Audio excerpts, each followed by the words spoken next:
सुरक्षा एजेंसियां 300 kilo ammonium nitrate की तलाश अभी भी कर रही हैं।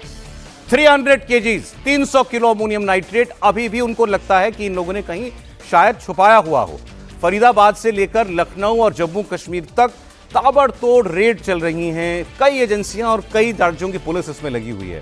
जम्मू कश्मीर के खास तौर पर कई जिलों में पुलिस ने सर्च ऑपरेशन चला रखा है और सुरक्षा एजेंसियों को पुख्ता जानकारी इस बात की है कि इन आतंकवादियों के पास 3200 किलो एक्सप्लोजिव था, 3200 किलो, जिसमें से 2900 किलो बरामद हो चुका है, लेकिन 300 केजीज एक्सप्लोजिव अभी भी बाकी है जो नहीं मिला। इसमें वो भी जोड़ लीजिए जो इस्तेमाल हुआ इस बॉम्बिंग के अंदर, उससे अलग 300 किलो होना चाहिए। इसकी तलाश में देश के कई हिस्सों में हमारी एजेंसियां काम कर रही हैं। जो जितने आतंकवादी डॉक्टर गिरफ्तार हुए हैं, ये सारा इन्होंने असला, इतना विस्फोटक कहां से जमा किया, तो अब जो कुछ जानकारियां हैं उसके मुताबिक ये बांग्लादेश के रास्ते जाता था पहले नेपाल, और नेपाल के जरिए आता था हिंदुस्तान। किसी फर्टिलाइजर कंपनी से अमोनियम नाइट्रेट चोरी किया गया है। अमोनियम नाइट्रेट फर्टिलाइजर है, इसका दूसरा उपयोग ये आतंकवादी इस तरीके से करते हैं। तो हो सकता है कि किसी कंपनी ने इंपोर्ट किया हो या कहीं से ऑर्डर किया हो और उसका स्टॉक चोरी किया इन लोगों ने और इनके पास कुल 3200 केजी की खेप हिंदुस्तान में आई, जिसमें से 300 किलो अमोनियम नाइट्रेट अभी भी रिकवर नहीं हो पाया है। तो ये एक बहुत बड़ा अपडेट था। अब दिल्ली ब्लास्ट के बाद जो जांच चल रही है उसमें कई अहम बातें निकल के आ रही हैं। लेटेस्ट जानकारी जो है वो ये भी है कि डॉक्टर्स का ये टेरर नेटवर्क इसी साल 26 जनवरी को कोई बड़ा कांड और बड़ा धमाका करने का इरादा रखता था। 26 जनवरी पर हमले को लेकर प्लानिंग करीब एक साल से ये लोग कर रहे थे। मतलब पिछला पूरा साल इन्होंने इसको लेकर प्लान किया कि 2025 जनवरी में 26 जनवरी पर हम दिल्ली में कुछ हमला करेंगे। जनवरी के पहले हफ्ते में लाल किले की इन डॉक्टर्स ने रेकी भी की है। इसमें डॉक्टर आदिल और डॉक्टर मुजम्मिल का नाम आ रहा है। 26 जनवरी को बॉम्ब ब्लास्ट की साजिश का खुलासा खुद फरीदाबाद मॉड्यूल के डॉक्टर ही कर रहे हैं, खासकर डॉक्टर मुजम्मिल जो सहारनपुर से पकड़ा गया था। इस डॉक्टर ने बताया, वैसे तो मेरा मन ही नहीं करता इनको डॉक्टर बोलने का सर, क्या करें, बड़ा अजीब लगता है, लेकिन खैर ये भी इंपॉर्टेंट एस्पेक्ट है कि डॉक्टर की पढ़ाई करने के बाद भी इनके दिमाग में ये था। ठीक है, तो आतंकवादी डॉक्टर मुजम्मिल ने पूछताछ में ये बताया है कि उसने उमर के साथ लाल किले की रेकी भी की थी। मुजम्मिल के फोन का जो डेटा डंप लिया गया है उससे ये सब कुछ पता चला। उसके मुताबिक दोनों ने रेड फोर्ट की रेकी जनवरी महीने में इस बार कर ली थी। अब पूछताछ में जांच एजेंसीज को यह भी ये लोग बता रहे हैं कि 26 जनवरी का लाल किले को टारगेट करने का इनका इरादा था, लेकिन जब ये कामयाब नहीं हुए तो फिर उन्होंने दिवाली तक इंतजार करने का सोचा कि हम दिवाली पर भीड़ भाड़ वाली जगह को निशाना बनाएंगे, लेकिन वो प्लान भी फेल हो गया। और आखिरकार फिर 10 नवंबर की शाम को करीब 7 बजे उमर ने यह ब्लास्ट किया, लेकिन ये प्लान्ड ब्लास्ट नहीं था, ऐसा कुछ सोर्सेस का कहना है। यह सब कुछ पैनिक में हुआ, क्योंकि जो उसकी वजह इस निष्कर्ष पर पहुंचने की एजेंसियों की यह है, इस विस्फोट के बाद ना छर्रे मिले, ना कोई मेटल के टुकड़े मिले जिससे से ज्यादा नुकसान हो। ये तो उसी दिन से लगातार बात हो रही है, 10 तारीख से ही।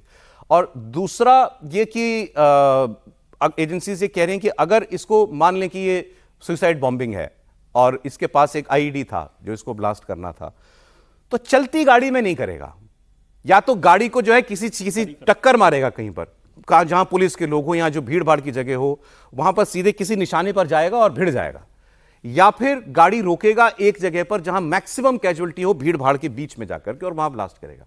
अब इसको कोई पार्किंग का डर तो था नहीं भाई, इसका अगर सुसाइड बॉम्बर है तो उसको तो बस कहीं भी जाके गाड़ी खड़ी करके और ट्रिगर दबाना था। वो चलती गाड़ी में, स्लो मूविंग गाड़ी में रेड लाइट पे करेगा सुसाइड बॉम्बिंग, इस पर एजेंसियों को पूरा एतबार इस बात पे नहीं है। फिर भी वो हर लिहाज से इसकी जांच कर रही हैं। तो ये एक बड़ा मतलब उनका ध्यान इस बात पर जा रहा है, उनका निष्कर्ष इस बात पर जा रहा है कि हो सकता है ये पैनिक में किया इसने, क्योंकि इसके साथ ही पकड़े गए थे। फरीदाबाद पुलिस ने प्रेस कॉन्फ्रेंस करके बता दिया था और पुलिस को यह मालूम था कि डॉक्टर उमर फरार है।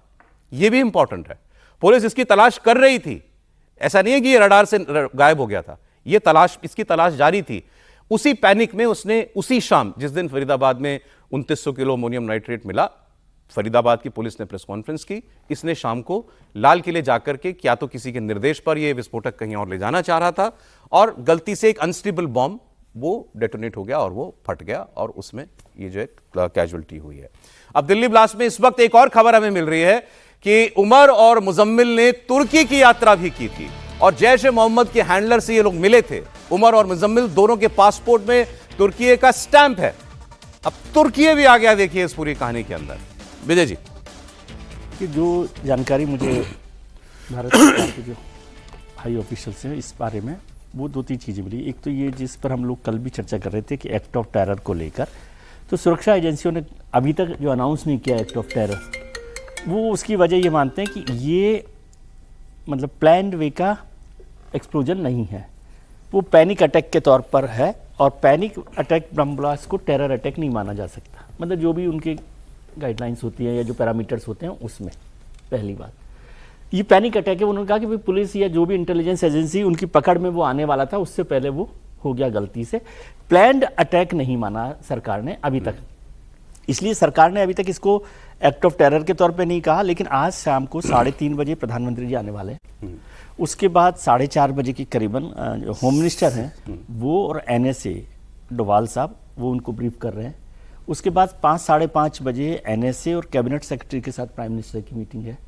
उसके बाद सुनी थी ना, उसके बाद CCS है, और उसमें तय होगा कि आगे की क्या रास्ता अपनाना चाहिए, क्या किया जाना चाहिए। ये सारा प्रोसेस अभी चल रहा है, इसमें ये सारी बात है। लेकिन जो बात हम लोग कल कर रहे थे उसी पर उन्होंने कहा कि भाई ये पैनिक बम ब्लास्ट है, पैनिक के तौर पर ब्लास्ट किया गया इसको, क्योंकि आप कह भी देंगे एक्ट ऑफ टेरर तो उसको एक पैरामीटर्स के तौर पर आपको प्रूव वो सर आगे बात करते हैं। मतलब हाँ, इतना तो है कि या पैनिक मतलब इसने हड़बड़ी में इन्होंने सोचा है, उमर ने सोचा कि भाई अब मुझे कहीं तो इसको करना ही पड़ेगा, हाँ। तो इसने लाल किले पे कर दिया, या ये यूज करना ही नहीं चाहता था और वो गलती से हो गया, ये भी हो सकता था। ये दोनों बातें ठीक है, लेकिन इतना बिल्कुल तय है कि वो 10 तारीख का दिन और लाल किला, ये इनकी लिस्ट, इनका प्लान नहीं था उस रोज वहां पर जाकर करने का, ये क्लियर है, क्योंकि बाकी लोग पकड़े जा चुके थे। अब दिल्ली में धमाके के बाद जांच एजेंसियां जो हैं वो पूरी तरीके से इसकी सारी ट्रेल पकड़ लेना चाहती हैं कि देश में आतंक का ये नया सेंटर जो है, खासकर फरीदाबाद की अल-फलाह यूनिवर्सिटी कैसे बन गई भाई। आप भी सोचिए, यूनिवर्सिटी है, मेडिकल की पढ़ाई होती है, वहां से 4-5 डॉक्टर जो हैं ये आतंकवादी निकल आए। अब इस यूनिवर्सिटी के बारे में आपको मैं थोड़ा बता देता हूं, सबूत लेने के लिए वहां से, और क्या इनके नेटवर्क में और लोग थे यूनिवर्सिटी के। रोजाना वहां पर जाकर के एजेंसियों की तफ्तीश होती है, वहां पर पढ़ने वाले स्टूडेंट्स से लेकर वहां पर जो स्टाफ एम्प्लॉयड है, सब जांच एजेंसियों की रडार में है। बहुत से लोग सस्पेक्ट हैं, कुछ लोग हिरासत में भी लिए गए हैं। इनफैक्ट 10 स्टूडेंट्स से अभी भी पूछताछ चल रही है वहां के, और सारे स्टूडेंट्स जो हैं ये साउथ कश्मीर के रहने वाले हैं। खास बात यह है कि ज्यादातर बच्चे जो हैं यहां पर पढ़ने वाले, इनके पास अपनी कार है, अपनी कार से आते हैं। ये दिल्ली को दहलाने के लिए जिस कार का धमाके में इस्तेमाल किया गया था, उससे धमाके से पहले 11 दिन तक अल-फलाह यूनिवर्सिटी के कैंपस में ये गाड़ी खड़ी रही थी। 10 नवंबर को डॉक्टर उमर घबराहट में कार को लेकर के दिल्ली आ गया था, और उसी दिन जो है ये धमाका हुआ।